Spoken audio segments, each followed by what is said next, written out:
Xoş gəlmisən ürəyimə, sənlə sevinç, qəm bölüşdük. Bir eşq qurduq qəlbimizdə, bu sevdaya elə düşdük. İstəsək də dəfələrlə uzaq duraq, ayrılaq biz. Bacarmadıq. Axı gülüm, doğmalaşmış yadlarıq biz. İnanmazdım nağıllara, bu sevgimiz nağıl oldu. Səninlə acı talihim baldan şirin oğul oldu. Arzularım çiçək açdı, həyatıma günəş doldu. İstəsək də ayrı qalaq, küləklərlə sovrulaq biz. Bacarmadıq.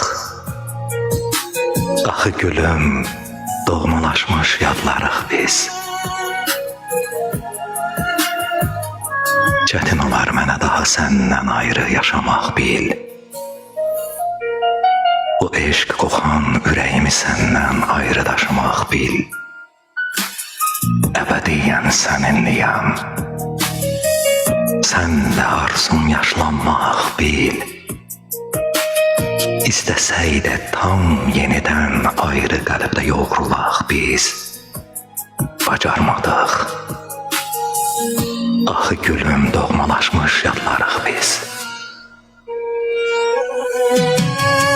Tut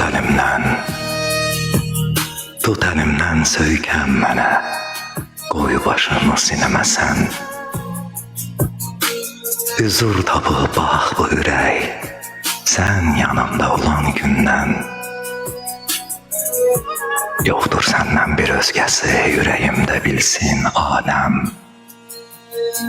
Yanıb eşq oduna bu alovda qovrulaq biz. Ayrılmayaq, axı gülüm, doğmalaşmış yadlarıq biz. Ayrılmayaq, axı gülüm, doğmalaşmış yadlarıq biz.